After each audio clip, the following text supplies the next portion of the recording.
정치평론가 이강윤의 오늘.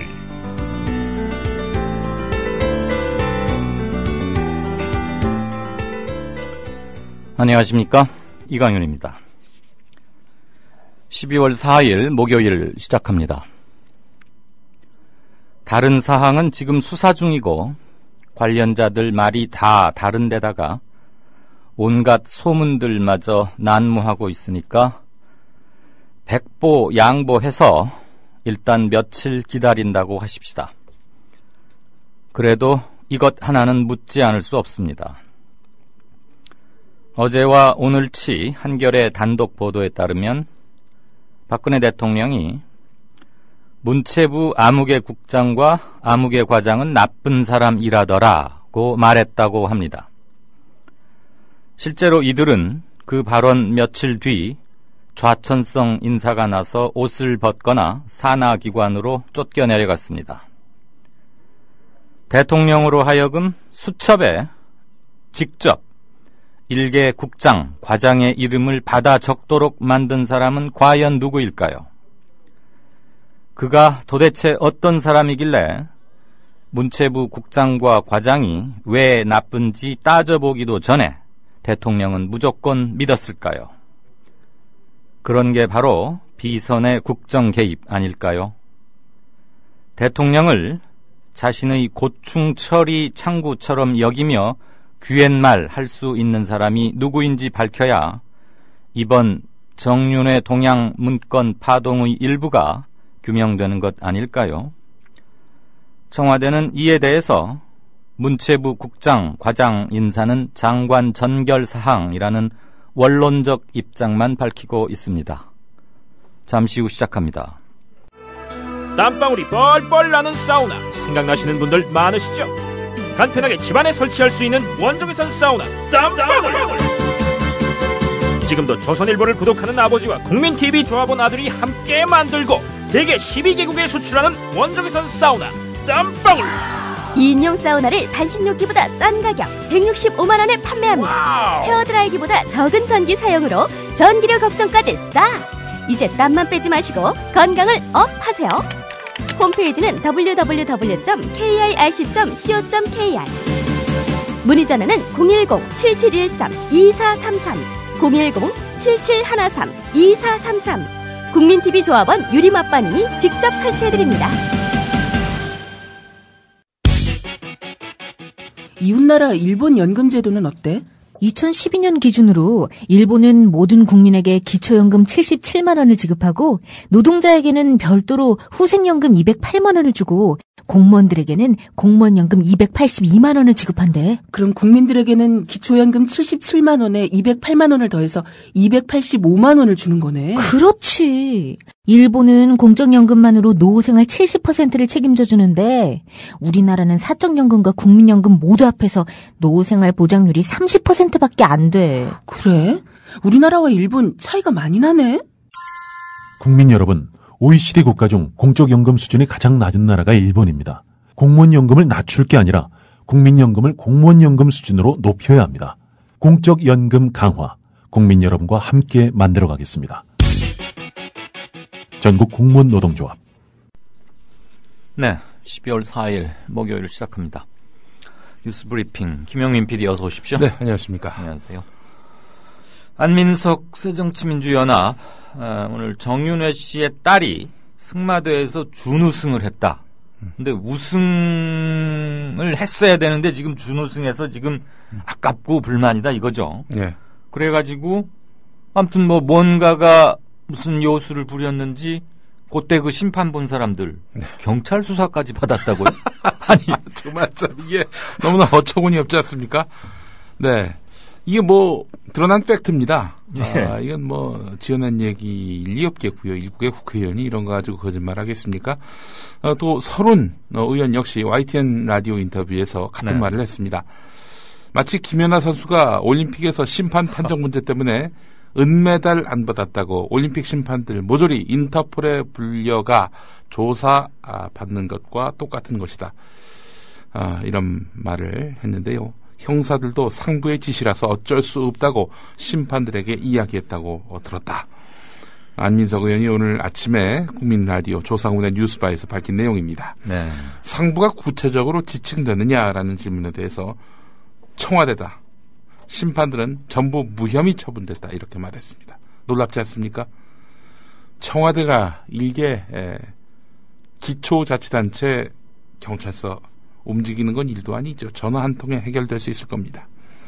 박근혜 대통령이 취임하고 3개월에서 4개월 후쯤 국무회의에서 본인의 명예를 위해서 체육단체장을 하거나 장기간 운영하는 일이 없도록 해야 한다라는 말을 한 적이 있다라면서 외교, 안보, 국방, 경제 등 다룰 말씀도 많은데 어떻게 보면 소소한 체육계 내부의 개선을 촉구하는 말을 한 것이다.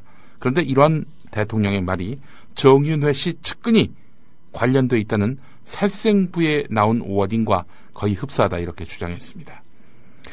청와대가 승마협회 수상하다 이러면서 문화체육관광부에다가 조사하라 이렇게 지시를 내렸죠. 자, 그래서 조사를 했는데 정윤회 씨의 잘못이 있다.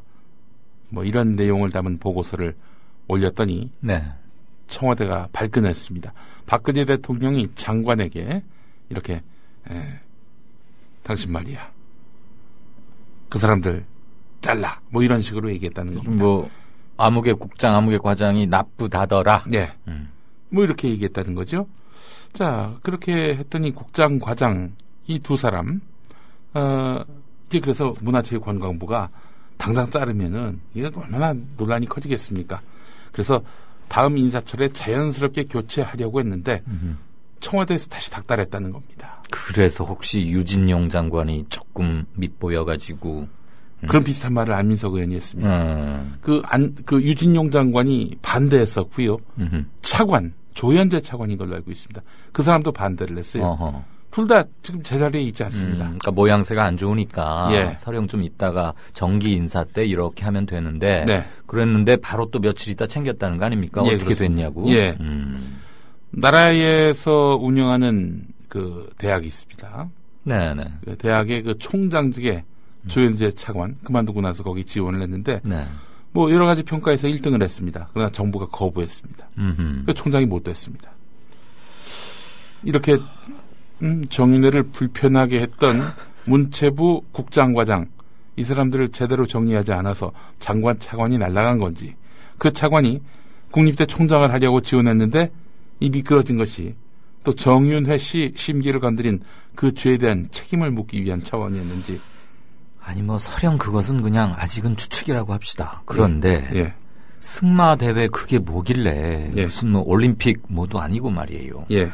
우승과 그러니까 2등 했다. 네. 그러니까 1등 하리라고 기대했는데 2등밖에 못했다. 예. 그러면 심판이 매수된 거 아니냐. 예. 뭐 이렇게 해서 아무튼 불평 불만을 했는지는 모르겠는데 그래서 수사를 했다. 허허. 만약에 한다면 그건 승마협회 기술위원회 이런 걸 수집해가지고 이렇게 해도 되는데. 근데 경찰서에서 불러고. 아 그리고 아니, 경찰이 갔다가 뭔 수사를 하다 해봤자. 아니 무슨 단서도 없고 근거도 없이 갖다 부른 거 아닙니까 그리고 이게. 마장 마술이다 뭐다 이런 걸 경찰이 어떻게 수사를 하겠어요. 어? 이거야말로 기가 막히네. 정말 참 어처구니가 없습니다. 아 이게 승마여서 그렇지 만약에 무슨 수능 시험이었는데 1등 못했으면 그러면 출제위원들 채점위원들 다 수사받아야 하나? 이 대통령이 말이죠. 야 이건 정말 완전히 해외 토픽인데. 국장 과장 나쁜 사람들이다 이렇게 직접 얘기했다는 것이 오늘 한겨레 일면 네. 기사 아니겠습니까? 네. 이게 만약에 사실이라면은 다 저 치료를 좀 받으셔야죠. 어? 무슨 대통령직을 하십니까? 치료 받으셔야지. 그렇지 않아요? 수사라. 예. 우리나라 경찰들이 참 업무 범위가 넓어요. 예. 네, 앞으로는 승마 그다음에 그 피겨 스케이팅 이런 룰도 좀 알아야 될 것 같아요. 권력 실세가 어느 종목에 관심이 있는지 이걸 좀 사전에 파악해서 아니 말이죠. 그리고 그 자제들이 무슨 운동을 하는지도 알아야 되는 거야. 이 나라가 이게 후진을 해도 이게 무슨 고속도로에서 그냥 고속으로 후진하는 것 같아서 너무나 어처구니가 무슨 없습니다. 나이지리아 신문에 해외 토픽으로 나지 않을까 걱정되는데. 예, 글쎄 말입니다. 아니 이미 뭐 외신을 통해서는 국제적 웃음거리가 됐습니다. 이런 나라 꼴을 보려고 51.6%가 그분을 택했는지 아니, 그리고 그 말을 듣고 수사를 한 것도 웃기지만 또 수사를 했더니 또 무혐의 내사 종결에 전원 무혐의 처분된 거 아닙니까? 그러면 상주경찰서장도 좀 혼나야 되는 거 아니야? 수사 부실로. 그렇고 이건 또 이분은 참 택시하고 119 나 지사인데 그 김문수 지사죠? 김문수인데 나 김문수인데. 예. 근데 지금 서강대에 가셨던 모양이에요. 그래서 네. 여러분들의 선배인 대통령이 자랑스럽지 않냐? 그랬더니 학생들이 그랬다고요? 야유를 보냈고요. 일부 학생들은 서강대생들 왜 그러지? 부끄럽습니다. 자랑스러운 동문. 이거 서강대 학생들이 훌륭한 거죠. 이거 잘못됐지. 선배에 대한 예의가 없네요. 조선일보 유료 사이트인 프리미엄 조선에 나온 내용이라고 합니다. 김문수 위원장이 지난 2일 서강대 다산관에서 열린 한국정치론 수업에서 특강자로 나섰는데 200여 명이 참석한 수업에서 김문수 위원장은 인사말로 박근혜 대통령 모교에서 강연하게 돼 영광이다. 박 대통령은 여러분들의 자랑스러운 선배 아니냐? 라고 말했더니 바로 여기서 야유와 함께 부끄럽습니다. 이런 얘기가 나왔다는 겁니다. 김문수 위원장은 갑작스러운 학생들의 거부 반응에 당황해하면서 민주주의의 선진국이라는 미국, 일본에서도 아직 여성 국가 지도자는 나오지 않았다. 이건 한국 민주주의의 자랑이라고 했지만 학생들의 야유는 계속됐습니다. 아이고나 참. 자, 이후에 질의응답 시간에 학생들은 다시 박근혜 대통령에 대한 질문을 쏟아냈는데 한 여학생은 손을 들어서 박 대통령이 학교 선배이기 때문에 자랑스러워해야 한다고 한 것은 논리적으로 맞지 않다. 그리고 자랑스럽지도 않다. 독재자인 박정희 전 대통령의 후광으로 대통령이 된 거 아니냐. 이거 정말 훌륭한 학생이에요. 서강대에 문제가 많은데요. 네, 문제가 많습니다. 종북 또 이렇게 또 몰고 가는 거 아닌가 모르겠네. 내일 신문들이. 자, 이에 대해서 김문수 위원장은 미국과 일본, 중국에도 권력자의 자식들이 정치를 한다. 그렇게 부정적으로만 보면 안 된다. 자랑스러운 것은 자랑스럽게 생각해야 한다. 현재 박근혜 대통령은 50% 정도의 지지율을 얻고 있고 글쎄요, 이분이 좀 업데이트가 느리네요. 지금 40%대로 추락을 한 지 오랜데 말이죠. 그리고 선거에 의해서 선출된 대통령이다 이렇게 말을 했는데 관권 부정선거를 통해서 당선된 대통령이라는 그런 오명도 분명히 밝혀야죠. 박정희 전 대통령에 대해서도 공과를 정확하게 봐야 한다 이렇게 이야기를 했는데요. 공만 보시는 김문수 위원장 아닙니까? 예. 근데 원래는 김문수 위원장이 서강대 뭐 얘기하러 간 겁니까? 지금 한국 정치론 수업에 참여했다고 하니까 특강 자격으로 그러겠죠. 예. 자, 김문수 위원장과 학생들의 논쟁은 쉬는 시간까지 계속됐고 일부 학생들은 수업이 끝난 뒤에도 김문수 위원장을 따라다니면서 여성 대통령이 됐다고 여권이 더 신장된 것이 어디 있느냐 이런 질문을 던졌습니다. 정권이 신장이 됐죠. 정윤회의 권력. 정권이 신장된 거는 분명합니다. 한 측근 얘기가 있네요. 지금까지 김문수 위원장이 많은 강연을 다녔지만 이런 반응은 처음이었다. 여권과 학생들이 더 많은 소통을 해야겠다는 생각을 했다. 이렇게 말을 했다고 합니다. 아주 그냥 불난 집에 기름을 붓고 다닌다. 오늘 우리 지금 게시판에 그 여권이 지금 한문으로 어느 여자입니까? 여당할 때 여자겠죠. 무슨 여행할 때 쓰는 여권은 아니겠죠. 예. 김문수 지사 참 여러 군데서 애를 많이 쓰시는군요. 지도자는 그렇게 만들어지는 거죠. 좋습니다. 자, 청와대 공직기강 비서관실의 그 문제의 동향보고서 두고 지금 공방이 치열한데 청와대 비서관 그리고 행정관들의 십상시 모임을 입증할 수 있는 사진과 녹취록이 있다라고 매경이 어제 한 6시경에 이강윤의 오늘이 진행될 때 어느 분께서 급히 올려주시기도 했습니다만 그러다가 불과 몇 시간 만에 매경 뉴스 사이트에서 그 보도가 사라졌어요. 예, 그리고 원기사도 사라졌고요. 오늘 조간에 나온 줄 알았어요. 조간에 또 없습니다. 현재 관련 기사는 인터넷 매체 뷰스앤뉴스 인용 보도로만 볼 수 있습니다. 네. 일단 매일경제 보도 내용 어제 소개를 하셨다고 하니 더 설명하진 않겠습니다만은 이제 정윤회 씨가 십상시들과 함께 모였다. 이걸 입증할 수 있는 사진과 녹취록을 박관천 경정이 갖고 있다 이런 내용 만약에 아니겠습니까? 그게 사실이라면 이건 대단한 메가톤급 폭탄이죠. 그럼 뭐 정윤회 씨는 뭐 이 순간 바로 이제 정윤회 문제가 아니고 예, 정권의 문제입니다. 정권의 문제. 예. 정권의 문제가 되는 거죠. 네. 자, 그런데 이게 없어졌어요. 없어지니까 이제 미디어 오늘 기자가 매일경제에다가 이제 전화를 했습니다. 삭제된 경위에 대해서는 내부 사정 때문에 말씀드릴 수가 없다 이렇게 말했다고 합니다. 다른 관계자는 정황에 가까운 팩트여서 추가 취재를 하고 있는 것으로 한다. 이렇게 큰 사안은 명확한 물증이 나와야 하는데 확실하게 나오기 전에는 기사화할 상황은 아니라고 판단한 것 같다. 글쎄요. 매일경제가 실제 이런 상황일 수도 있겠고요. 제가 그래도 뭐 언론사에 이래저래 경험을 해봤는데 상대 쪽의 저항이 워낙 거세고 또 상대 쪽의 권력이 셀 경우에는 일단 확실하게 증거를 잡은 다음에 이제 뭔가 법정에 가서 입증할 만한 그런 자료를 확보하기 전에는 일단 기사를 내려놓자 하는 경우가 많습니다. 아니 뭐 그건 너무 당연하고 기본 ABC입니다. 네. 그 이제 언론사 적어도 매경쯤 되는 언론사면 예. 뉴스를 언제 표출시키느냐의 기준을 모른다고는 우리가 상상할 수 없는 일이고 네. 더군다나 이렇게 민감한 사안의 경우에는 확실한 팩트를 갖춰서 기사를 올린다는 게 기본인데 올려놓고 반응이 막 뜨거워지니까 아니야 조금 자신 없어 좀 더 추가 취재해볼래라는 것은 아마추어 중에 아마추어죠. 매일경제가 이런 신문이었나요? 처음에 올리기 전엔 그럼 그 생각을 왜 못했답니까? 글쎄 말이에요. 그러니까 조금 만약에 별 읽지 않은 기사 아직 추가 취재가 필요한데 그러지 않은 상태에서 우선 특정 욕심 때문에 올렸다면은 그건 매경이 당연히 섣불리 올린 거고요. 예. 뭔가 좀 겁이 나거나 뭔가 문제가 있어서 했다면은 그건 역시 좀 규명이 돼야 할 문제인데. 그 기사를 제가 어제 봤는데 말이죠. 네.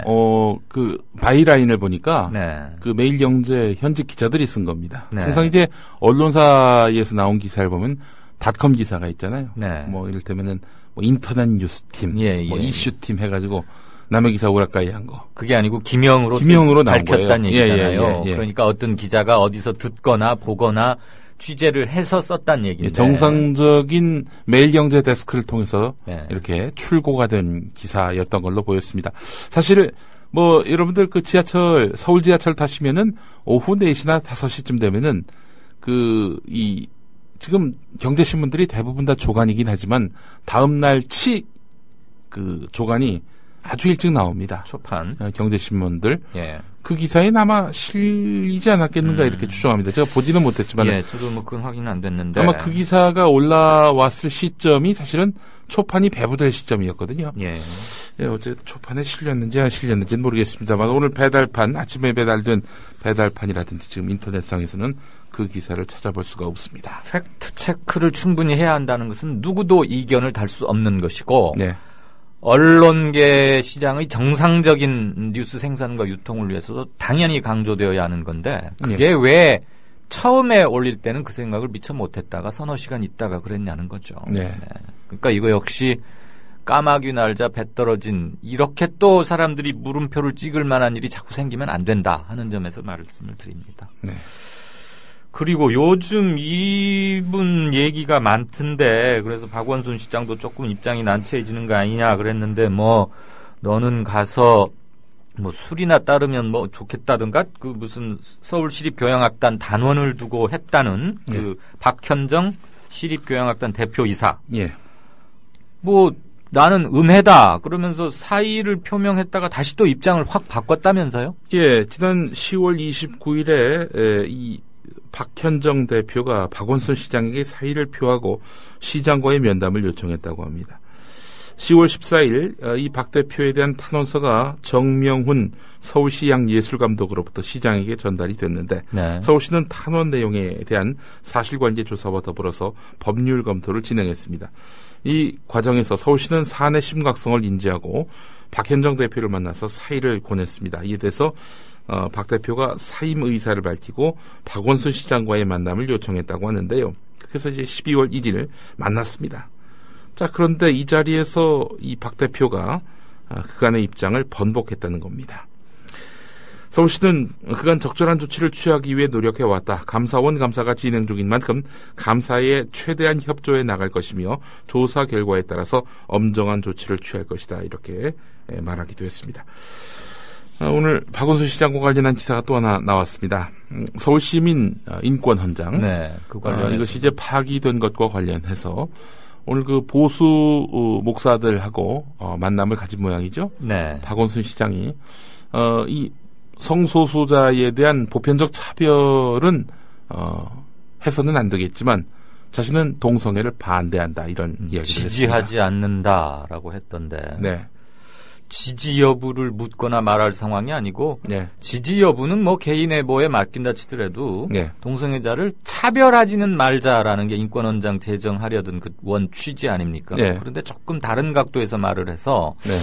인권 변호사로 알려진 박원순 변호사의 인식체계에 조금 문제가 있는 거 아니냐 또 이런 얘기들이 나오고 한편에서는 또 그 표를 계산한 염두에 둔 이런 발언 아니냐 그래서 좀 논란이 오후에 커지고 있는 양상이거든요. 박원순 시장이 지금 표 계산을 하고 있다.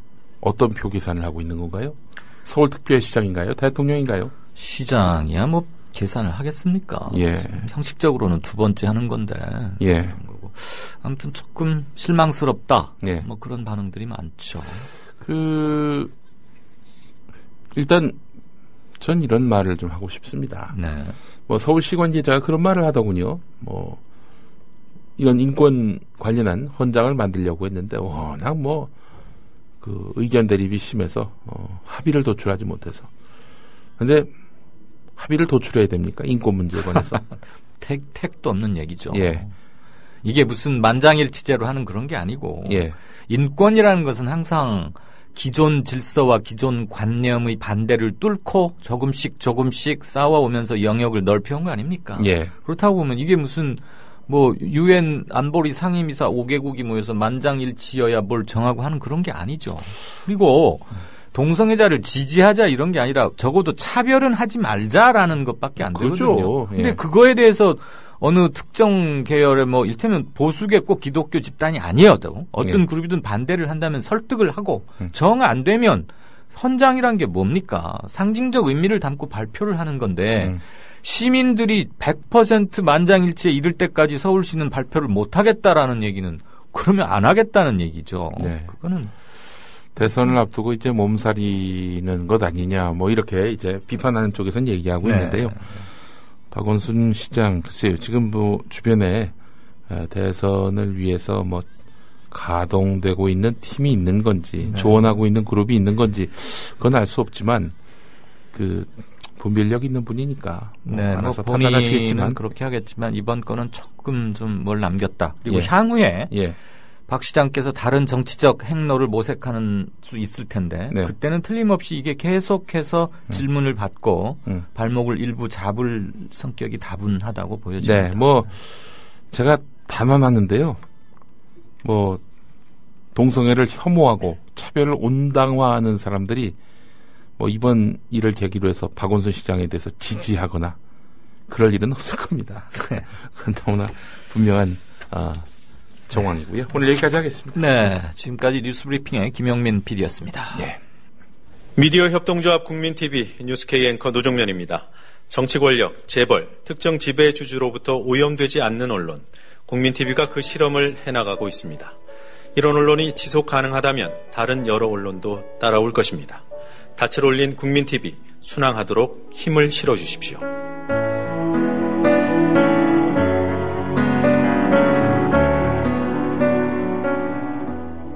월 11,000원의 조합비 납입.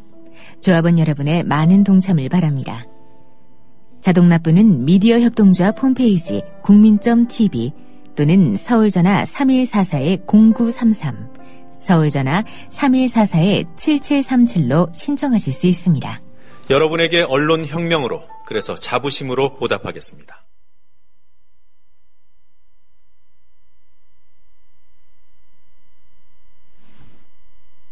다섯 시 55분 막 들어왔습니다. 게시판을 좀 보겠습니다. 박정희 대통령은 턱도 없는 국민교육 헌장을 만들었었다. 그리고 그거 지금도 일부 외우고 있다. 국물도 없수다님. 아마 조금 전에 얘기했던 서울시 박원순 시장의 공약 사항이기도 했죠. 인권 헌장 제정 관련해서 남기신 말로 이해를 합니다. 대구에 계시는 어느 청취자분께서 지금 조금 좀 문제가 있으신가 봐요. 게시판에 많이 도배되다시피 하는데 그것은 넘어가겠습니다. 후쿠시마 원전 사고를 보는 것 같다. 정윤회라는 쓰나미에 청와대라는 원전이 문제가 생기고 일부는 또 그 여파로 방사능에 오염되는 건 아닌가 하는 안절부절을 하고 있다. 검찰은 방호복을 쓰고 떠밀려 들어가고 마치 샴 쌍둥이 같다. 내부 문건 다량 유출설도 있다.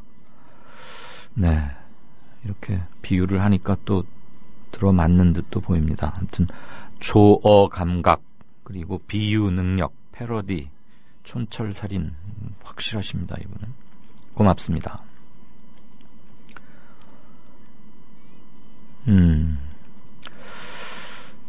안미래 이분은 뭔지 잘 모르겠고요. 카림 뒷목 잡아 이렇게 읽는 게 맞나요? 굉장히 긴 닉네임인데 나라 전체를 덮칠 것 마냥 들썩이던 사자방 지진을 한순간에 사그러들게 만든 정윤회 문건 사태. 혹여 이것이 턱 밑까지 칼이 들어왔음에도 비교적 유유자적했던 MB의 행태를 보건대 그가 준비했던 제갈공명 같은 묘수가 아닐까 이런 추측을 해주셨네요. 타이밍상 묘하게 맞아떨어지는 점은 분명히 있죠. 적어도 뉴스의 흐름이라는 면에서만 본다면. 그런데 전임 대통령 MB가 그런 것까지 준비할 수 있었을까? 이건 조금 논란의 여지는 있겠습니다만 공교롭게 아무튼 이런 얘기가 나오는 게 충분히 이해는 된다. 그런 타이밍 그건 확실히 맞긴 맞습니다. 이 모든 것을 포함해서 명확히 가리지 않으면 검찰이 며칠이나 있다가 사건 발표를 하게 될지는 모르지만 그게 결코 해결책이나 탈출구는 못 될 것이다. 그렇다고 보면 이번에 완전히 도려내지 않으면 그것은 더 큰 종양이 되어서 부메랑으로 돌아올 거다. 이 정도의 정무 감각은 현 청와대도 있을 것이라고 믿고 싶습니다. 네. 봉합, 미봉책의 뼈저린 나중에 시간이 지나고 나서 뼈저린 후회나 결과를 그동안 많이 보아왔기 때문에 학습 효과가 돼 있지 않을까라고 믿겠습니다. 일단. 이런 분도 이런 견해도 제시해 주셨네요. 포레스트 토니라고 영문으로 쓰신 분께서는 박지만 GE그룹 회장이 문건을 입수하게 된 경위도 조사해야 하지 않을까요? 또는 그 반대로 역추적해 볼 수도 있고요. 네, 이거 역시 합리적으로 제기 가능한 의문이라고 봅니다. 오늘 중앙일보가 조선 조간 몇 군데서도 썼더군요. 제대로 상식적으로 수사가 진행될 거라고 보면 우리가 이런 걱정 안 해도 당연히 이거 검찰이 다루겠죠. 다루지 않으면 오히려 그게 이상한 건데 학교에서 치르는 원례고사 이런 데서는 시험 범위라는 게 있지만 수능 시험은 고등학교 전 과정이 시험범위 아니겠습니까? 지금 검찰 수사는 원례고사가 아니고 정윤의 문건과 명예훼손 파동으로 빚어진 모든 것에 대한 것을 일단 수사 대상으로 삼아야 하는 건 기본일 겁니다. 공부 잘하고 어려운 시험도 패스했다는, 그래서 가문의 영광이라는 대한민국 검찰들의 뛰어난 실력을 일단은 믿고자 합니다. 네, 오늘은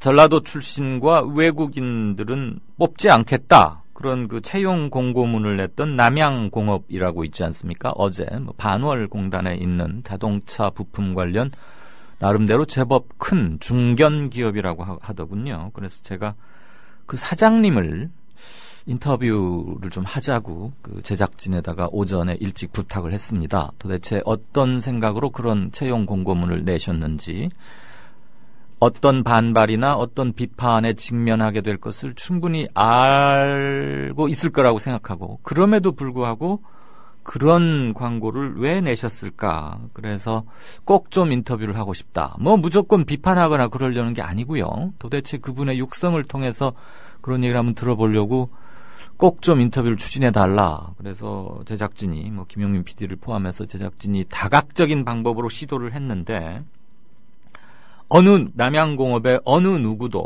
전화를 아예 안 받았습니다.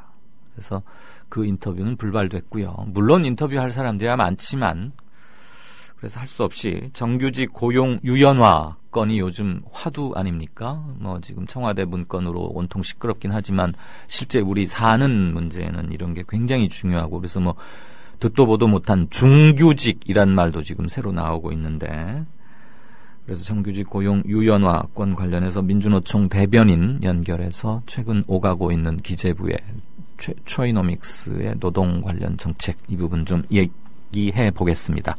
이 이슈에 관해서 하시고 싶은 말씀이나 질문 있으면 올려주십시오. 이따가 진짜 인터뷰 때 반영하겠습니다. 마지막으로 정보통님이 올린 글 하나만 잠깐 보고 다음 코너로 들어가겠습니다.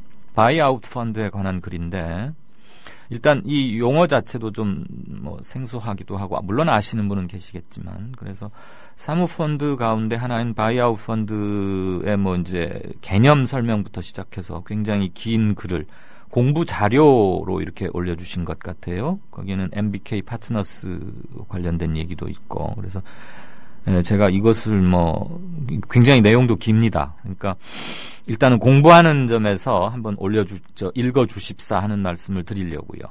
그리고 힘없는 시민께서 올려주신 글도 함께 읽어주셨으면 합니다. 한겨레의 김대섭 기자, 정보통신 쪽 출입하는 기자인데요. 정부의 사이버 검열 감시단에 관한 내용을 함께 공유했습니다. 네, 조금 있다가 다시 게시판을 한번 체크하도록 하겠습니다. 정치평론가 이강윤이 함께하는 국민라디오 이강윤의 오늘.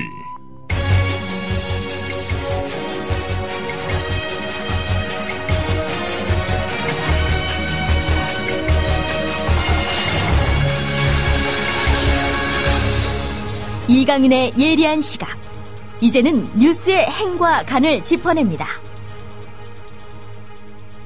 네, 오늘 행간은 이른바 정윤회 동양보고 문건으로 이제 수사가 시작됐는데, 검찰 수사를 포함해서 이번 건에서 풀어야 할 의문들, 우리가 지극히 상식적이고도 합리적으로 제기할 수 있는 문제점들을 몇 가지 추려서 한번 같이 얘기를 해보고자 합니다. 고른 텍스트는 중앙일보가 정리한 조응천 전 공직기강 비서관 왜 정윤회 씨 동향을 캤나, 그 동향 캐보라고 지시한 윗선 규명이 핵심이다라는 제목의 기사를 일부 먼저 들으시겠습니다. 제가 이 기사를 고른 건 이 외에도 많은 뭐 의문을 우리가 제기할 수 있습니다만, 일단 초점을 거기에 맞춰서 작성된 기사고, 그 기사에서 언급되지 않은 것들도 몇 개 생각은 해보겠습니다. 우선 기사 일부 들으시죠.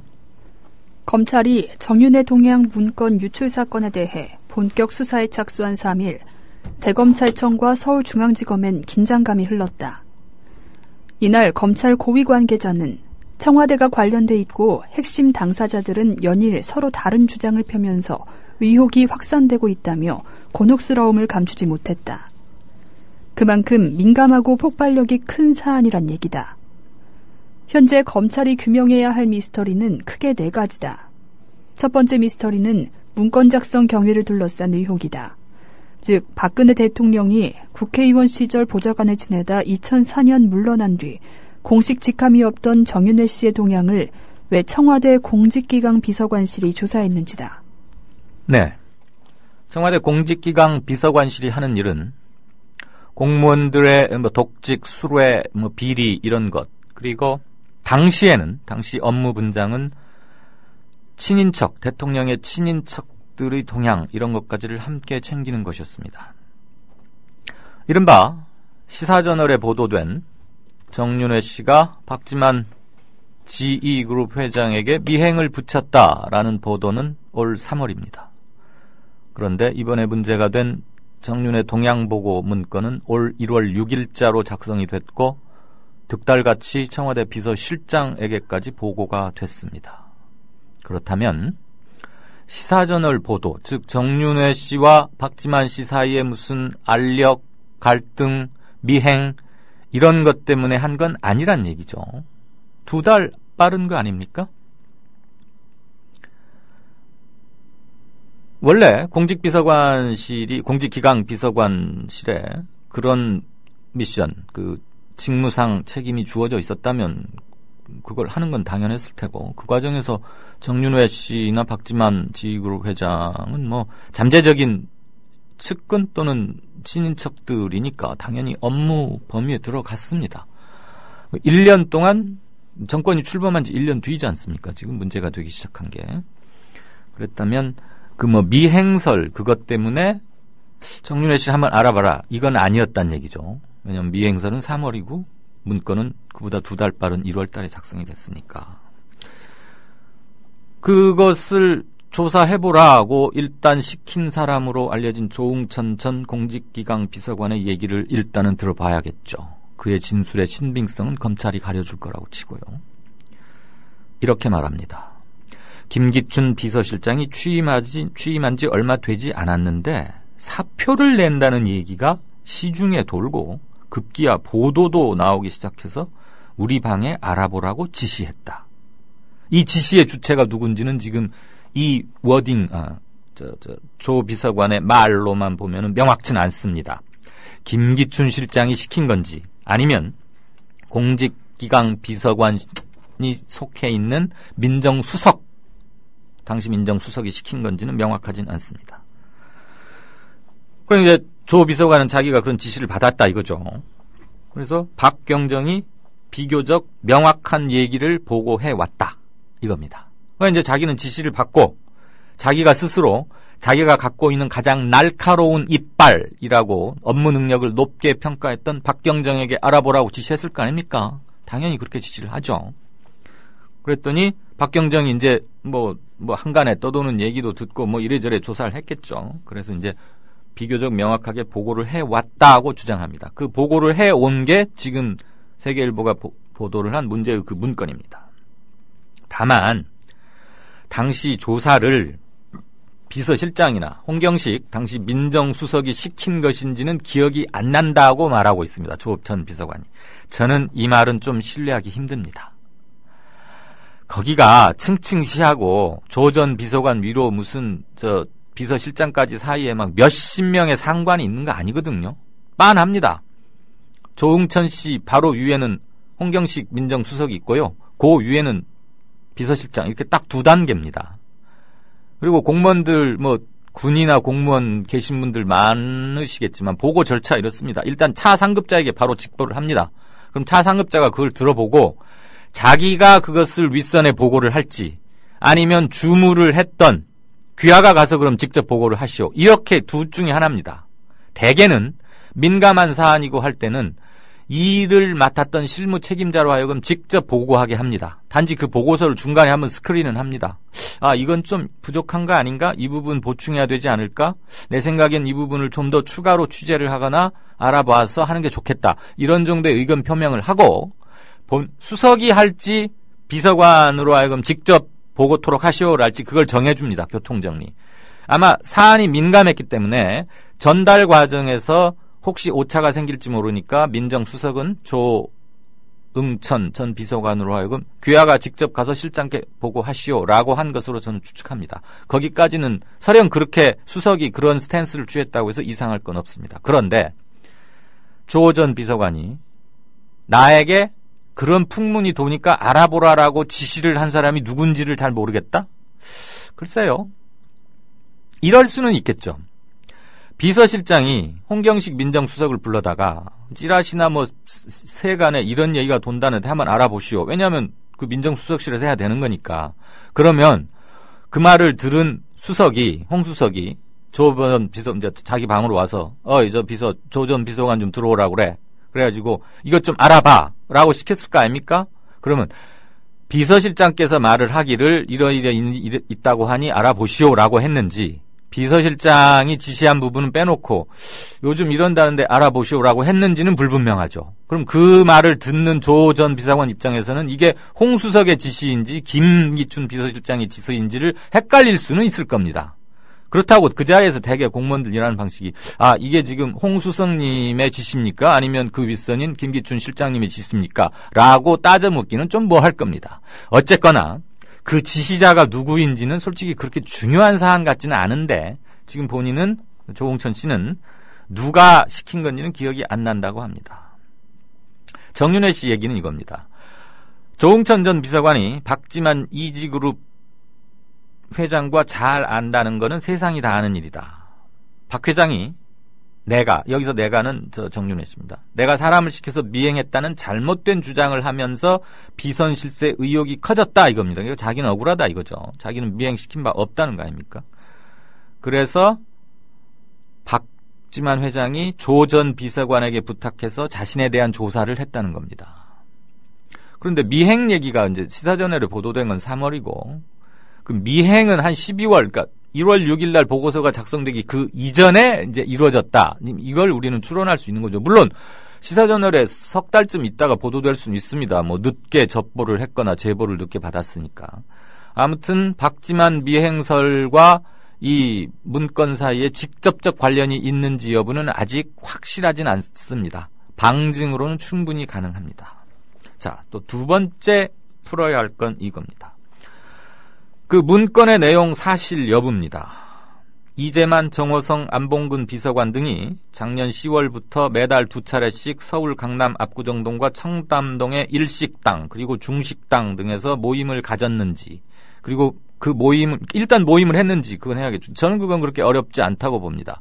모임을 했을 때 무슨 얘기가 오갔는지는 참석자마다 약간 말이 다를 수 있죠. 그리고 수사 대상에 오르면 다 사람들은 자기 중심으로 자기의 안위, 자기 구명, 자기에게는 죄가 없다는 쪽으로 각색해서 또는 필요한 진술만 하게 돼 있습니다. 그걸 가리라고 수사관들 있는 거니까 그것까지 우리가 고치를 하거나 말할 필요는 없습니다. 이거는 뭐 만나려면 일단 연락들을 해야 할 거 아닙니까? 몇 시에 어디서 보기로 하십시다.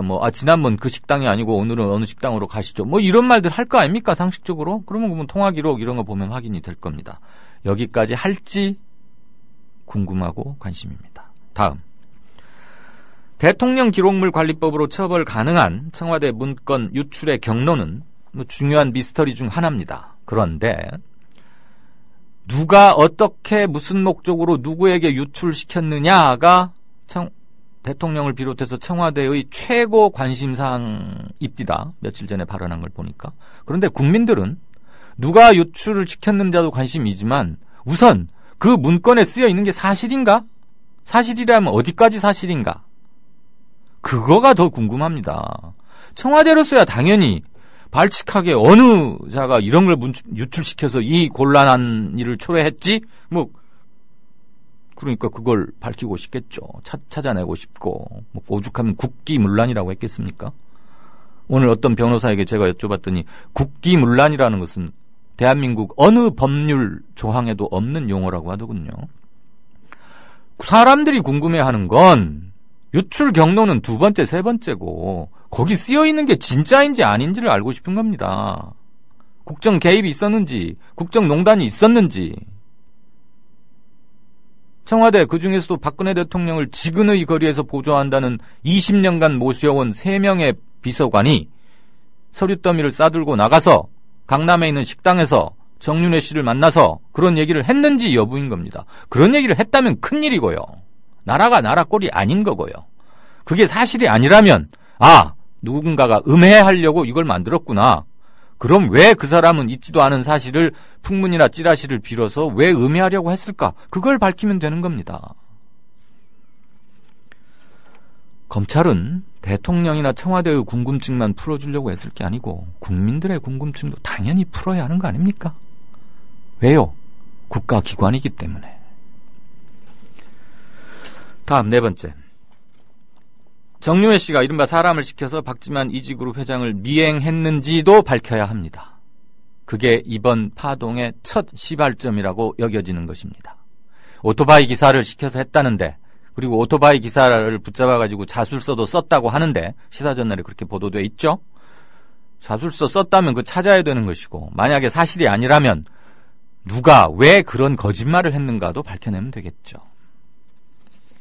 다음, 조금 전에 뉴스 브리핑에서도 나왔습니다만 매경의 보도가 매경 내부 보도 준칙에 입각해서 이거는 좀 설익은 기사인데 우리가 성급하게 올렸다. 그래서 자진해서 내린 거라면 뭐 별거 없습니다만 단지 매경의 신인도에는 조금 영향을 미치겠죠.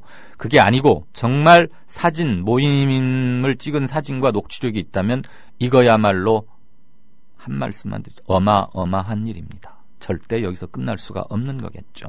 마지막. 김기춘 비서실장이 이른바 그 동양보고 문건을 보고받은 뒤에 이거 뭐 내용이 이렇게 터무니없는 찌라시 아냐? 그래서 무시했다라고 중앙일보 오늘자 보도에 따르면 새누리당 모 의원에게 김기춘 실장이 말을 했다는 겁니다. 좋습니다. 뭐 제가 그 기자가 아니니까. 근데 들었으니까 그렇게 썼다고 보고요. 그렇다면 제가 비서실장이라면 이렇게 터무니없는 말이 왜 도는지는 한번 알아봐라 라고 시키는 게 맞을 것 같습니다. 무슨 빌미가 되어서 이런 얘기가 돌고, 왜냐하면 비서실장이란 자리는 오로지 대통령만이 거취를 정할 수 있는 자리 아니겠습니까? 국무총리와 비서실장 정도는 감히 대통령 이외의 누가 안 되겠는데 비서실장? 우리 내년 봄쯤에 어떻게 자르도록 해봐? 이런 말을 한다면 그럼 대통령 말고 그런 말을 한 사람 있다면 그건 대통령을 참칭하는 사람 아니겠습니까? 찾아봐야죠. 택도 없는 이런 찌라시를 왜 가져와? 말도 안 돼. 당신들 지금 일하는 거 맞아? 그러면서 지금 옷 벗겨서 내쫓았다는 거 아닙니까? 저는 그 상식적으로 잘 납득이 가지 않습니다. 보고를 받은 이후에 청와대에서 어떤 조치들이 취해졌는지, 사실 확인을 만약에 정말로 한마디도 안 했다면 왜 사실 확인조차 하지 않았는지는 한번 들어봐야 되는 게 아닌가 싶습니다. 그런데 제가 지금 정리해서 제기한 6가지의 의문에 대해서 검찰이 속 시원하게, 좋습니다. 속 시원하게까지는 바라지 않고요. 몇 가지라도 대답할 수 있는지 관심을 갖고 지켜보고자 합니다. 뉴스 행간이었습니다.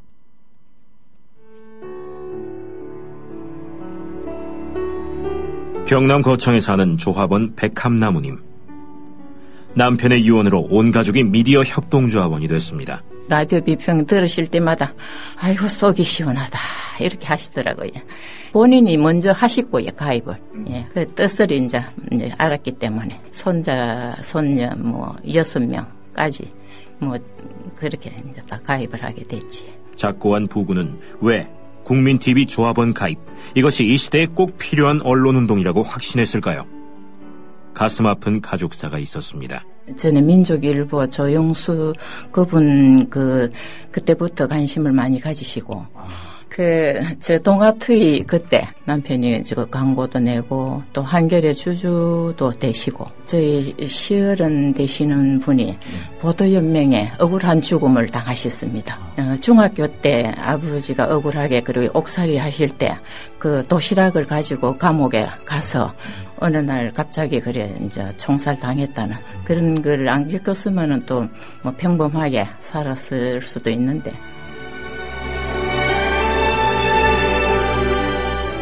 여러분도 공정언론 건설에 함께하지 않으시겠습니까? 국민.tv 미디어 협동조합 홈페이지에 들어오셔서 조합원으로 가입해주세요. 전화 서울 3144-7737, 3144-0933으로도 하실 수 있습니다. 이강윤의 오늘, 이제는 정가 산책으로 함께합니다. 정치권 동향 생생하게 풀어드릴 분은요. 네, 양정대 기자 안녕하세요. 네, 안녕하세요. 이전 투구에 갈수록 커지는 사안인데 새누리당의 문건 파문에 대한 대처는 굉장히 신중해 보여요. 이게 지금 권부 핵심의 동향하고도 관련이 있어서 그럽니까? 아니면 몸살이는 겁니까? 일단 두 가지 다라고 봐야 되지 않을까 싶습니다. 네. 말씀하신 대로 지금 새누리당 지도부의 대응이 굉장히 좀 신중하다 못해 진짜 지금 상황을 보고 있기는 한 건가 뭐 이런 생각이 들 정도인데요. 지금 야권에서는 뭐 연일 국정조사가 필요하다, 특검 실시해야 된다 이렇게 지금 공세 고삐를 쥐고 있고 또 뭐 그 당사자들이 폭로전을 하거나 또 뭐 박지한 그 이지 회장과 관련한 얘기까지 지금 일파만파로 계속 확산되고 있는 상황 아닙니까? 네. 그런데 오늘 최고위원 회의에서 김무성 대표, 이완구 원내대표 이 문제에 관해 일절 아예 한마디도 언급하지를 않았습니다. 네. 김무성 대표나 이완구 원내대표 두 사람 모두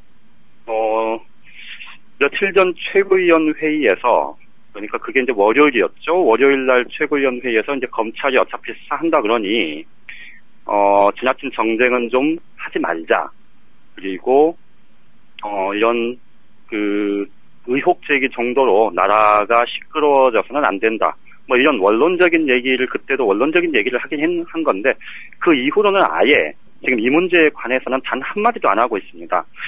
오늘 새누리당 최고위원 회의가 끝난 직후에 이완구 원내대표하고 김재원 원내수석 부대표가 이 기자들하고 이렇게 차담회를 했는데요. 차 마시면서 이렇게 얘기를 좀 했는데 그 자리에서도 어차피 이제 기자들은 물어보지 않겠습니까? 네. 근데 기자들의 질문이 있었는데 김재원 원내수석은 이 문제에 대해서 이 조응천 전 비서관이나 정윤회 씨, 그러니까 양쪽 모두를 싸잡아서 이 비서 지낸 사람들 때문에 나라 꼴이 말이 아니다 이렇게 싸잡아서 비판을 하는, 그런데 어쨌든 이 문제 때문에 참 골치 아프게 됐다는 식으로 최소한 언급은 있었는데 예. 이완구 원내대표는 나는 입이 없다 이렇게 말을 끊었습니다.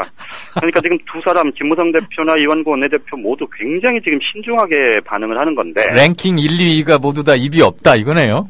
그렇죠.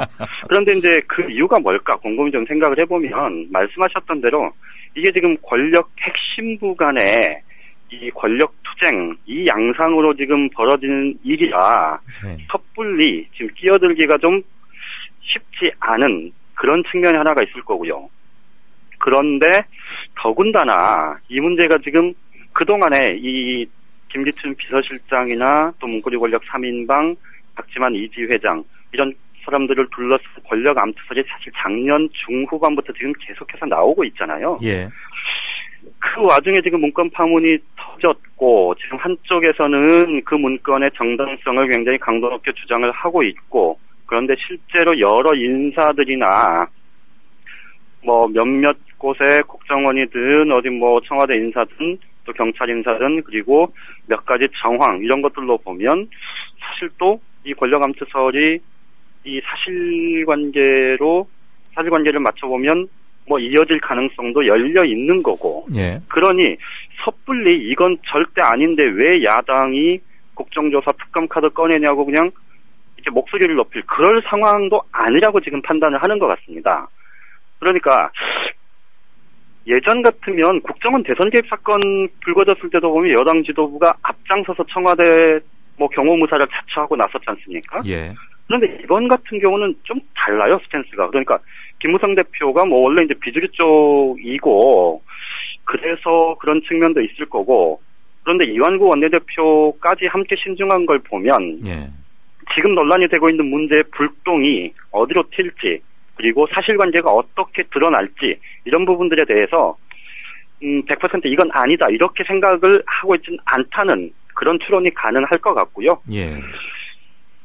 이걸 조금 더 길게 보면 지금 이제 여권 내부에서 뭐 직접 대놓고 얘기를 하는 사람들은 없습니다만 비주류 친이계 쪽에서는 이 문고리 권력 3인방 잘라야 된다. 김기춘 청와대 비서실장이 어쨌든 책임져야 된다. 뭐 이런 얘기들이 이제 개별적으로 나오기 시작하는데 경우에 따라선 김무성 대표나 이완구 원내대표가 당의 의견 혹은 여론 이런 것들을 빌어서 청와대 입장을 전달할 그 여지를 좀 남겨두고 있는 것 아니냐 이렇게 볼 수도 있을 것 같습니다.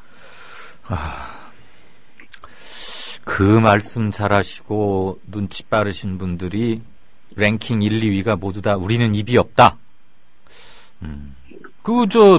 하나 물어봐도 돼요? 네네. 그 김무성 당대표님. 네. 작년 12월인가 어느 비 오는 부산 거리에서 그 굉장히 기억력이 좋으신 것 같아요. 벌써 재작년 됐죠? 아, 재작년. 아, 미안해요. 네. 그 톤씨도 거의 안 틀리고 이렇게 찌라신가 뭔가를 보고 이렇게 외우셔서 말씀하셨잖아요. 그랬었죠. NLL 관련. 네네. 그때는 국민 알 권리 차원에서 그렇게 굉장히 청명하시게 기억력 좋고 말씀 잘 하셨는데 이번 건은 왜 말씀이 없으실까요? 글쎄요. 2년 사이에 갑자기 이거 아닐 건데. 네, 알겠습니다. 그럼 최소한 문고리 3인방은 좀 정리가 돼야 되겠고, 김기천 실장도 사실 여부를 떠나서, 사실은 우리는 문건의 사실 여부가 알고 싶은데, 김기춘 실장이 포괄적인 책임을 져야 하지 않겠느냐라는 말은 새누리당의 철없는 초선 재선들 몇 명만 그냥 하는 얘기입니까?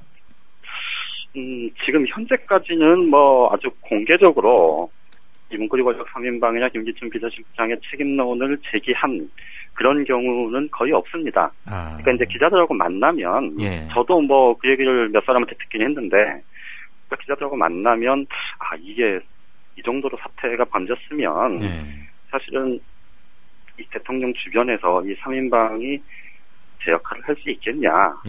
김기춘 청와대 비서실장 같은 경우는 이 작년에 공안정국 파동을 비롯해서 숱하게 지금 논란의 중심에 있었고 또 이번에도 이 문건에 보면 사실은 논란의 이 한가운데 있고 이 비서실장이 이 주변 이 조율, 관리 이런 부분에서 문제를 드러낸 것 아니냐 이제 이런 얘기들을 하긴 하는데요.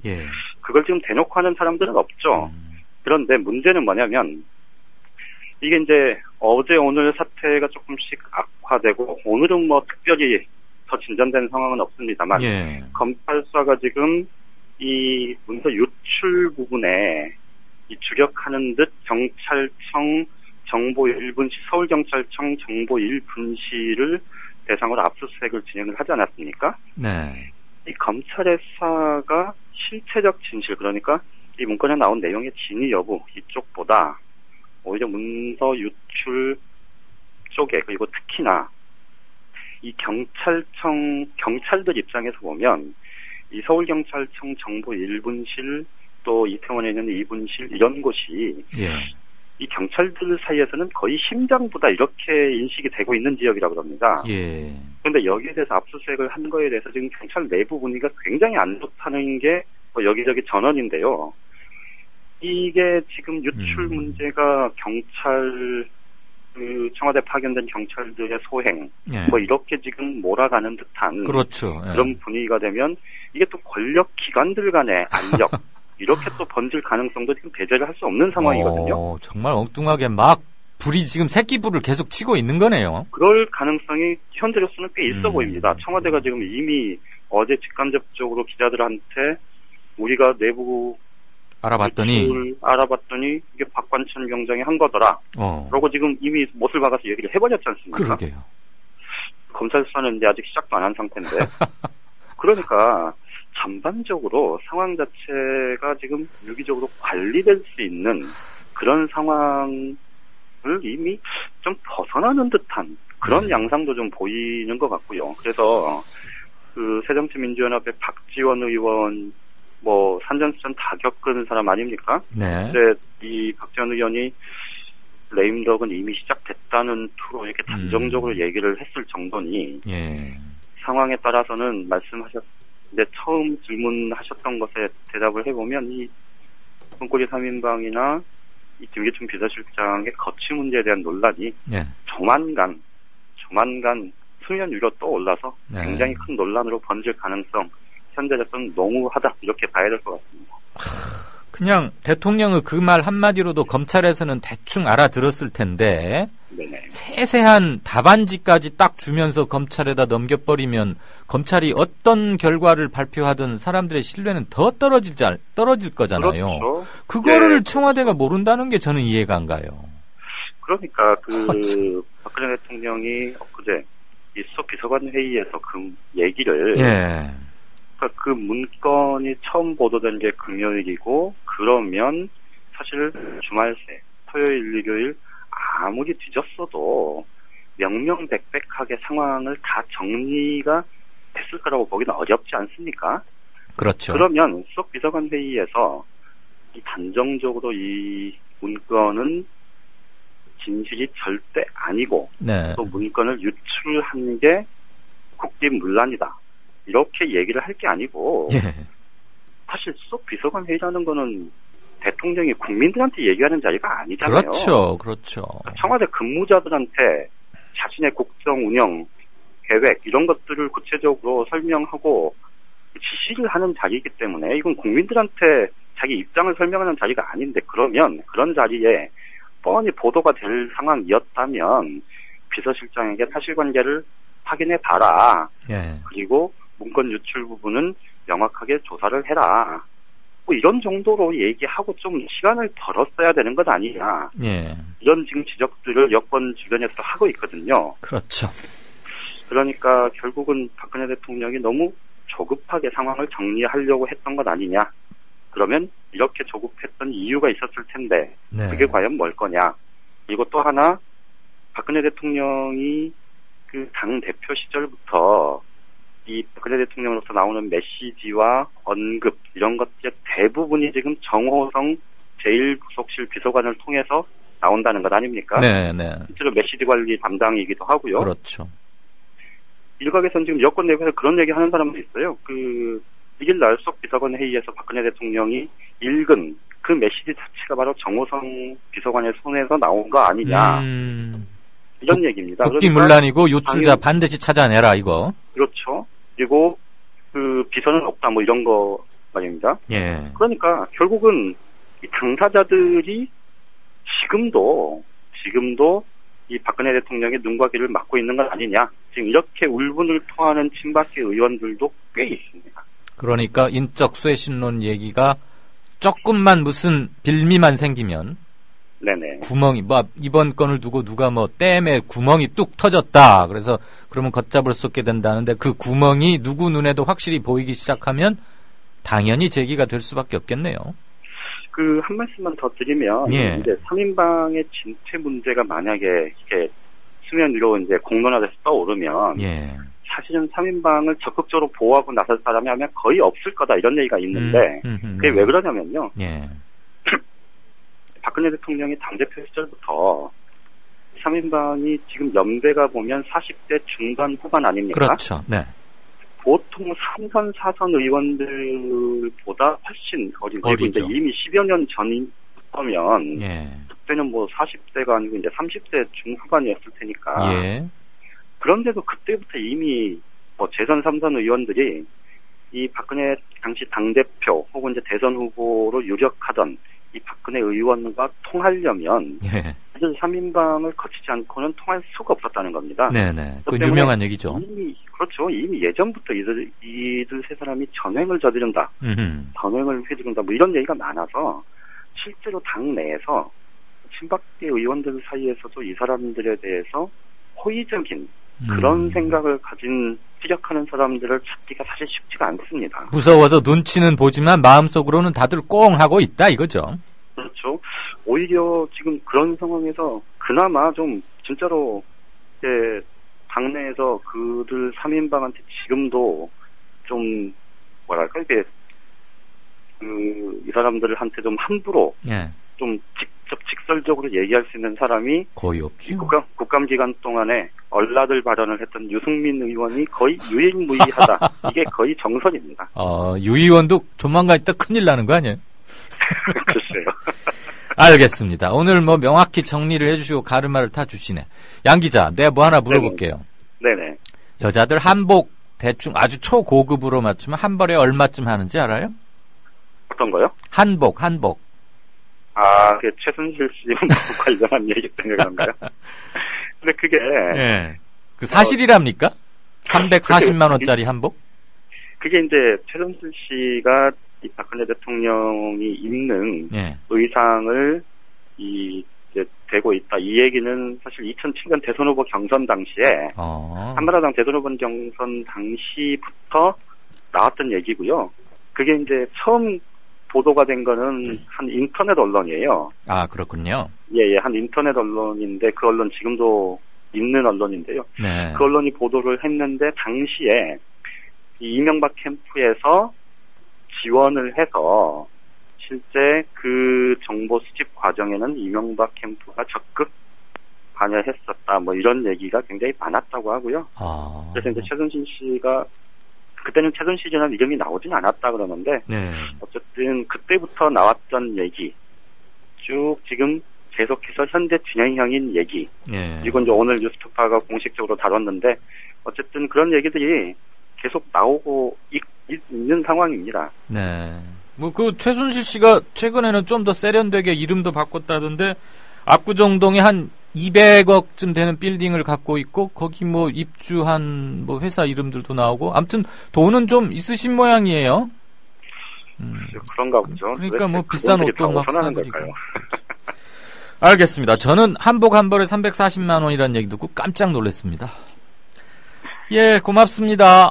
예, 고맙습니다. 네, 지금까지 정가산책 한국일보 양정대 차장이었습니다. 네, 전주에 오신다고 공고를 내셨더라고요. 그래서 식사를 대접 한번 했으면 좋겠다라고 하셔서 흔쾌히 제가 식사 준비는 하겠다라고 말씀을 드려가지고 세월호 유가족이 6.5kg의 십자가를 들고 안산에서 진도로, 진도에서 대전으로 가던 길.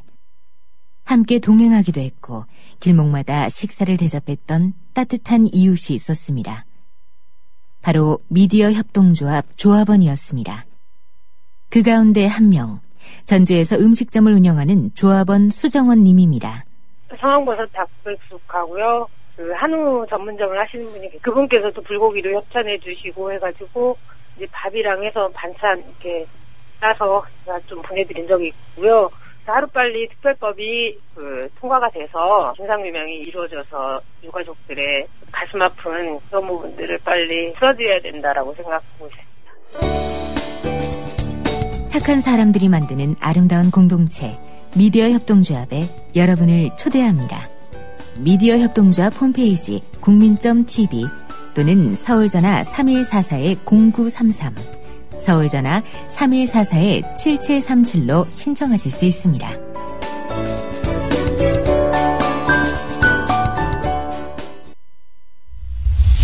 지금 여러분께서는 정치평론가 이강윤이 진행하는 이강윤의 오늘을 듣고 계십니다.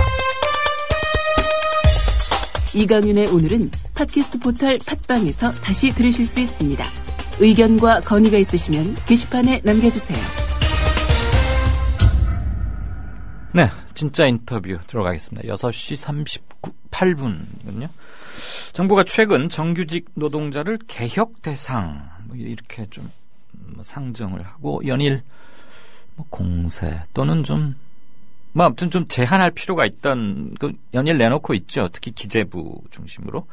그래서 정규직이 누리는 몫을 덜어내야 비정규직 처우 개선이 가능하다는 게 이제 정부의 논리로 집약을 할 수 있을 것 같습니다. 거칠게나마. 정규직 노동자 해고를 지금보다 손쉽게 하자는 이런 주장도 서슴지 않는데 민주노총의 박성식 대변인 연결해서 매우 민감한 문제입니다.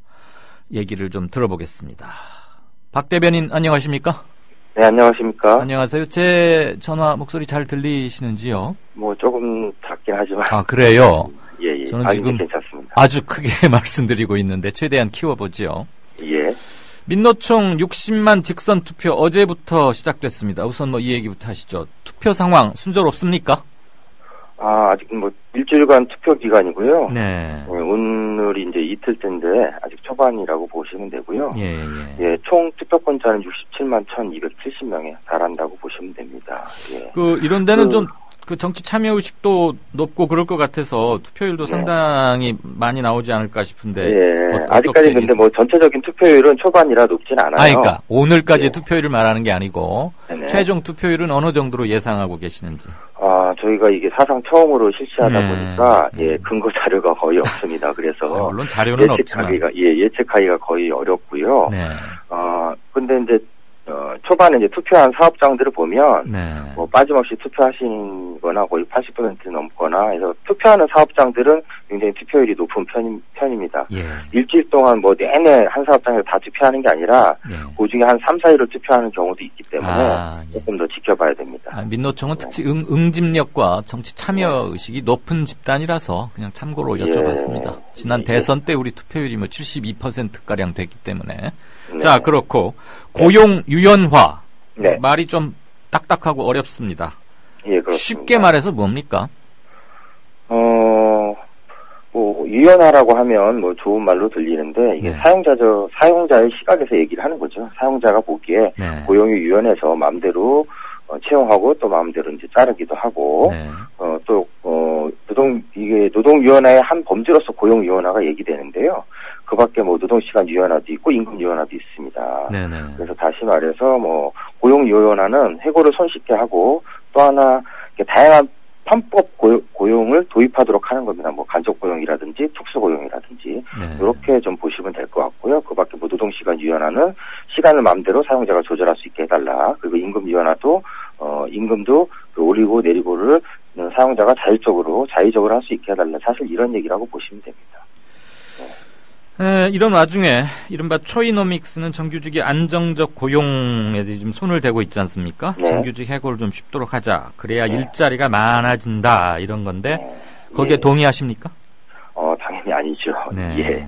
그러면 이런 얘기를 최경환 부총리가 세정을 모르지 않을 텐데도 불구하고 연일 힘주어 말하는 이유는 어디에 있다고 보십니까? 현재 우리 사회에서 비정규직 정규직화 또는 정직에 준하는 처우 개선 요구가 매우 높습니다. 예, 필요성도 높고요. 근데 이에 대해서 정부와 기업의 책임을 회피하는 하나의 방법으로 이런 논의를 시작하고 있다라고 보여지고요. 그 방식은 뭐냐면 정규직과 비정규직 노동자 간의 갈등을 부추겨서 그 사이에서 기업의 책임을 최소화시키자라고 하는 전략인 것 같고요. 그래서 비정규직 대책을 세운다라는 것을 빌미로 해서 정규직 보호를 약화시키고 노동시간 전반을 하향 평준화로 끌어내리자라는 의도로 보이는데요. 제가 볼 때는 극단적인 친기업 사고라고 보여집니다. 친기업적 사고다. 예, 특히 중기직이라고 하는 부분들이 또 최근에 대두됐잖아요. 글쎄요. 이 부분은 아예 비정규직 분들의 정규직 전환의 길을 구조적으로 차단하는 그런 효과를 노리고 있다고 보여집니다. 네. 그 중규직이라는 것, 우리나라에서 처음으로 만들어낸 창조적 용어입니까? 아니면 경제학 관련해서 원래 고용시장이나 이런 쪽에 있는 말입니까? 이전에 나왔던 말이기는 해요. 저희들이 이제 무기계약직, 이제 정부가 정규직 전환을 이제 땜빵을 하면서 처우는 전혀 개선되지 않고 고용만 조금 안정시키는 무기계약직 전환을 하고 이에 대한 비판의 용어로서 중기직이다 이런 얘기를 하는데 이거는 뭐 정부가 들고 나오니까 어처구니가 없는데요. 예, 그렇습니다. 다른 나라에서도 항용 쓰이는 국제적으로 통용되는 그런 개념은 아니죠? 예, 그렇지 않습니다. 굉장히 창조적인 용어는 많네요. 예, 뭐 좀 이상한 창조를 하고 있다고 그렇습니다. 정부 얘기 들어보면 유럽의 여러 나라가 고용을 유연화시켜서 고용률을 높이는 데 성공했다. 이런 얘기합니다. 유럽의 성공 사례를 좋은 거는 우리 실정에 맞고 이렇다면 뭐 도입할 수도 있지 않을까 싶은데 어떤 견해십니까? 그렇죠. 실정에 맞는다면 도입할 수 있겠죠. 예, 실정에 맞는다면. 그러나 유럽 선진국과 우리나라는 뭐 사회 기반, 즉 실정이라고 얘기할 수도 있겠고요. 사회 기반 자체가 다르지 않습니까? 그래서 그쪽은 사회 보장도 잘 돼 있고, 그리고 실업 했을 때 어떤 보호도 잘 돼 있고, 우리 이직도 좀 손쉽게 되고 있고, 이런 사회적 인프라가 충분히 구성되어 있는 조건 속에서 고용 유연화가 어떤 사회적 대화를 통해서 협의할 수 있겠지만 지금은 그런 협의도 조차 하지 않고 일방적으로 정부가 그런 기반 사회적 구조적 기반을 전혀 갖추지 않은 채 상대 제도의 일부만 필요한 부분만 딱 떼와가지고 이거 유럽 사례다 이런 식으로 소개하고 있지 않습니까? 예, 방금 우리 청취자분께서 준 정보 의견 소개 몇 가지 하고 보충 질문 돌발 질문이라고 이강윤의 오늘은 유명합니다. 긴장 좀 하셔야 될 겁니다. 우선 중규직이라는 것은 17년 전에 스페인에서 한번 해보다가 폐기한 정책이랍니다. 네, 맞습니다. 네, 그러니까 이제 용어는 뭐 우리식으로 중규직이라고 했겠지만 그 개념은 그렇죠. 그리고 실제 정책으로 한번 해본 적이 있는 거였네요. 네네네. 그게 이제 중규직이라는 정확한 표현은 네네. 그러니까 용어의 문제가 아니고 우리가 지금 하고 있는 그 개념은 이미 다른 나라에서도 한번 했다. 그리고 그렇죠. 실패해서 방식 자체는 비슷한 방식이 있었습니다. 네네네. 실패해서 폐기를 했다 그러고요. 그렇습니다. 워런 버핏 67조님 그리고 록 에이지스님 견해 감사합니다. 그다음에 자 러브2라는 닉네임을 쓰시는 분인데 이거 지난번에 그 통진당 뭐 이런 한번 좀 사단이 났었던 몸살을 겪었던 질문이기도 합니다. 학습 효과 때문에 여쭤보신 게 아닌가 싶은데 민주노총은 투표소 현장에서 개표합니까? 아직도 궁금합니다. 이렇게 견해 겸 질문 주셨습니다. 네. 저희는 현장 투표를 중심으로 하고요. 개표요. 네. 개표는 저희 16개 지역본부가 있습니다. 네네. 예, 그 지역본부에 소속된 현장에서 그 지역본부로 투표함을 가져와서 한 군데서 동시에 수개표를 합니다. 한 군데란 말은 전국적으로 한 군데에 모이게 한다는 얘기입니까? 권역별로? 아니. 권역별로 16개 권역별로 모여서 한 장소에서 개표를 합니다. 그러니까 아무튼 투표 현장에서 곧바로 개표를 하는 건 아니고 그렇습니다. 전국의 권역 거점 지역으로 옮겨서 투표함을 옮겨서 개함한다 이 말씀이죠? 네, 맞습니다. 알겠습니다. 이런 질문이 왔었기 때문에 우선 짧게 반영했고요. 조선일보나 매일경제 등 이른바 보수신문 계열이라고 하는 데서는 정규직이 기득권 세력화됐다. 그러면서 정부 대변인 노릇을 좀 하고 있습니다. 그러니까 뭐 이런 말들이죠. 골리앗이 된 귀족 노조, 또 비정규직 희생 위에 쌓은 정규직들의 고임금 철밥통. 이게 이제 오늘 매일경제였던 기사의 제목이기도 한데 일각에서는 이렇게 정규직의 특권을 비판하는 목소리도 있고 이거에 심정적으로 정서하거나 동의하는 기류도 분명히 있습니다. 네. 이를테면 뭐 현대차의 귀족 노조라거나 뭐 기아차 같은 데서는 뭐 취업 장사 같은 거 아직도 하다가 적발되고 이러지 않습니까? 그다음에 비정규직의 뭐 2배가 넘는 그다음에 힘든 일은 또 비정규직들 시키고 어떤 견해를 갖고 계시죠? 어쨌든 상대적 보호를 받고 있는 건 사실입니다. 정규직들이. 네. 예. 그리고 정규직 간에서도 격차가 있는데요. 또 대기업 정규직에 이제 한정해서 상대적 보호를 받고 있다라고는 볼 수는 있을 것 같은데요. 그런데 현재 우리나라 조직률이 이제 10%에 불과합니다. 노동조합 조직률. 그 나머지 90%에 이르는 노동자들이 노동조합으로부터 이제 보호를 받지 못하고 있죠. 예, 그래서 사실은 문제가 되는 것은 비정상적인 것은 이렇게 90%에 이르는 분들이 노조를 통해서 보호받지 못한다는 현실이지 10%가 문제가 될 건 없다고 생각하고요. 그래서 이 90%를 10%의 권리에 상응하게 향상시키는 게 보다 우리 사회로서의 과제가 아닐까 싶고요. 이런 식으로 노노 갈등을 유지하는 것 자체가 다른 목적이 있다라고 저희들은 보고 있습니다. 다른 목적? 일테면 뭐죠? 아까도 말씀드렸듯이 노노 갈등을 유발해서 그 사이에서는 기업의 책임을 최소화시킨다라는 거죠. 노동자들 간의 문제이지 노동자와 기업의 문제가 아닌 것처럼 호도하고 있는 거라고 보여지고요. 그리고 또 한편으로는 정규직 분들도 그렇게 많이 보호받고 있는 실정도 아니에요. 어떻게 보면. 그래요. 꼭 대기업 정규직뿐만 아니라 다양한 종류의 정규직 분들이 있는데 거기는 뭐 일상적인 정리해고, 명예퇴직, 공고사직 뭐 이런 것들이 있지 않습니까? 그래서 우리나라 현재 이제 평균 근속 연수가 불과 8.1년에 불과하고요. 10년 이상 장기 근속자라고 부르는데 옛날에는 10년 이상이 장기 근속자라고 부르지 않았는데 요즘 그렇게 돼버렸죠. 근데 그 비율도 18.1%에 불과하다라는 거죠. 18%요? 예, 18.1%에 불과합니다. 10년 이상 일하는 분들이. 그래서 사실상 일하는 기간이 우리나라 노동자분들이 매우 짧아요. 청년 실업을 거쳐서 겨우 취업을 하게 되면 30대쯤 취업을 하게 된다 치면 대부분이 비정규직, 어쩌다가 이제 로또 맞듯이 정규직이 되면 그 일하는 기간도 보통 이제 평균 8년이지 않습니까? 그리고 나머지 이제 그 중에 또 중간에 해직이 돼버리면 나머지 요즘은 이제 고령화 시대라고 해서 80살까지 이제 무리 없이 사시는 것 같은데 한 30여 년간을 노후 빈곤을 걱정해야 되는 사회 처지죠. 전반적인 이런 상황인데 이런 전반적인 상황을 무시하고 일부의 노동자들이 노동조합을 통해서 보호받고 있다는 것들을 문제 삼아서 그들 때문에 다른 부분들이 어떤 뭐 일사이가 생기지 않는다 이런 식으로 얘기하는 것도 말도 안 되고요. 대기업 노동자 가운데가 우리나라 전체 비중에 차지하는 게 한 5 내지 7%밖에 안 돼요. 네. 예. 이 부분을 잘라내가지고 나머지 한 95%에 이르는 영역들을 나눠가기가 상당히 무방한 거죠. 네. 그거는 부서적으로도. 그럼에도 불구하고 하나의, 그러니까 정부나 기업 측에서는 이 부분들을 악용해서 이데올로기적으로 공격을 하고 있다라고 저희들은 보고 있습니다. 그러니까 상당히 편향된 정책이다 이 말씀이죠. 그렇죠. 예, 예. 근데 지금 정규직 노동자 중에 100명 중에 한 20명 가량만 10년 이상 일하고 있다 이 말씀이시죠? 그렇죠.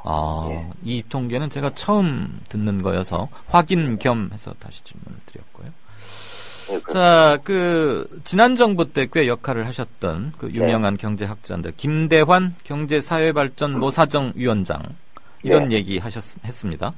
해고를 쉽게 만드는 것은 고용 유연화 과정의 마지막 수순이 돼야 한다.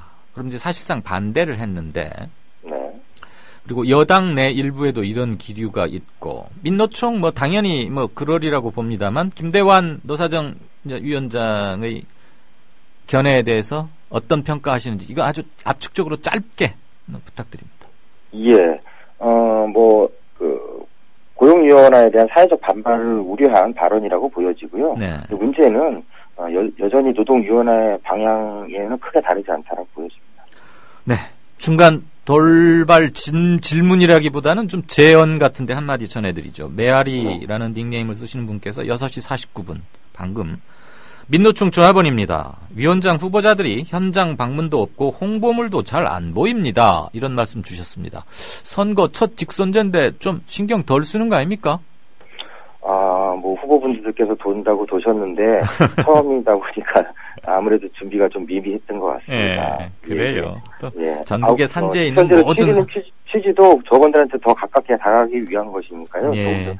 차차 개선이 되리라고 기대하고 있습니다. 예, 날은 춥고 그렇긴 하지만, 그리고 또 포스터 이런 것들 다 돈이긴 한데, 꼭 돈 안 들어가는 방법으로 좀 직접 알리고 이런 걸 고민을 많이 좀 하시죠.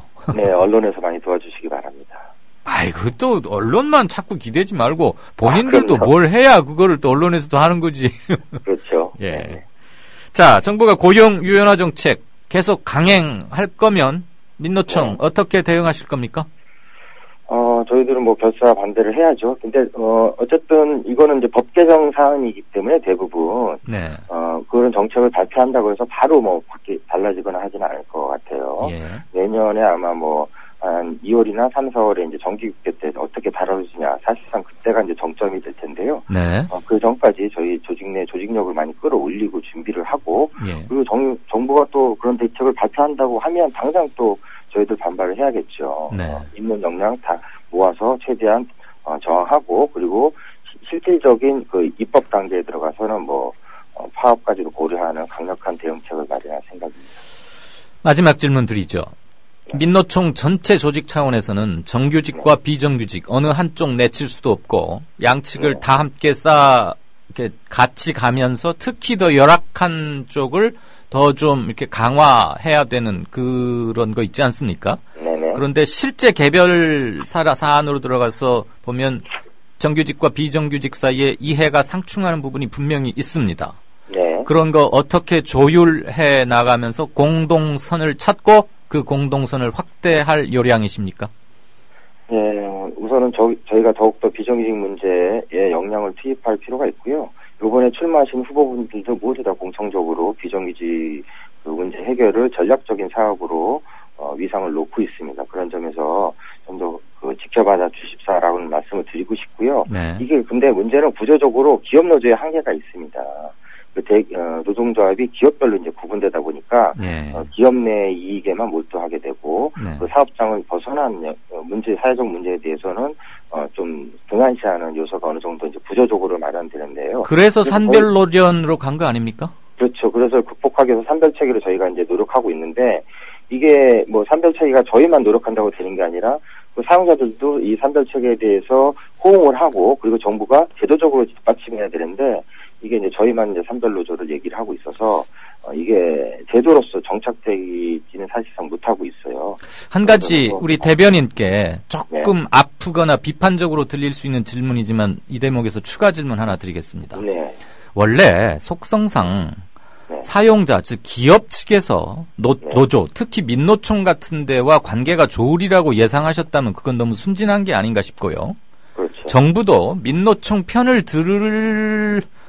들어줬으면 민노총 측에서는 좋을지는 모르지만 정부는 사용자와 노조 사이에서 중립을 지키는 것만 해도 그건 전 대단한 거라고 보는데 방금 제가 추가 질문 직전에 이제 말을 끊어서 미안한데 추가 질문 직전에 하신 말씀은 조금 좀 미흡한 견해가 아니신가 싶어서요. 너무 도전적인 질문이었나요?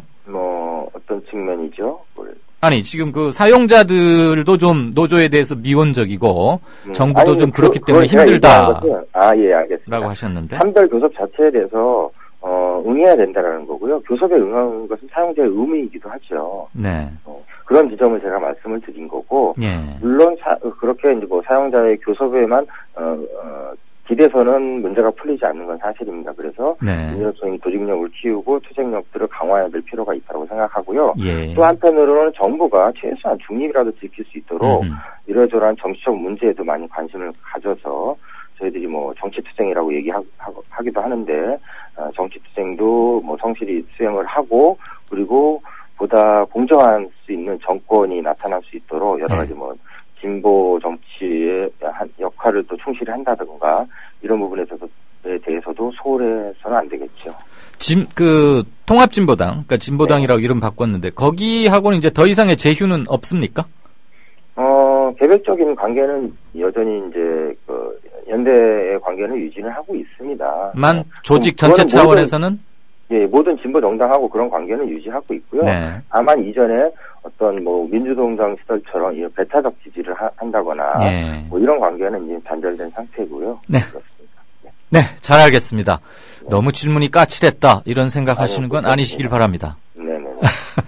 오늘 말씀 감사합니다. 네, 감사합니다. 네, 지금까지 민노총 대변인과 노동시정 유연화 관련해서 얘기 나눠봤습니다. 진짜 인터뷰 마치겠습니다. 목요일입니다. 내일이면 또 한 주를 일단 접는 날이군요. 시간이 굉장히 빠릅니다. 날씨는 사납다고 하고요. 들어주셔서 감사합니다. 저는 내일 저녁 5시 반에 다시 뵙겠습니다. 이강윤이었습니다.